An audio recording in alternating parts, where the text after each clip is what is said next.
বাড়িতে টিভি চলে, আর সব চাইতে মিডিয়া হচ্ছে মোবাইল। অবিরাম বাচ্চার হাতে পর্যন্ত চলে, কিছু না কিছু দেখে, কিছু না কিছু শোনে। একবার শুধু মগজে চিন্তা করে দেখো, ওগুলো শুনে কি হচ্ছে, কোথায় যাচ্ছে।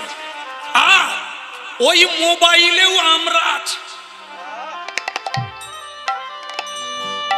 সারা দুনিয়ার কত লোক মোবাইল দেখে নয়নের জল ফেলছে,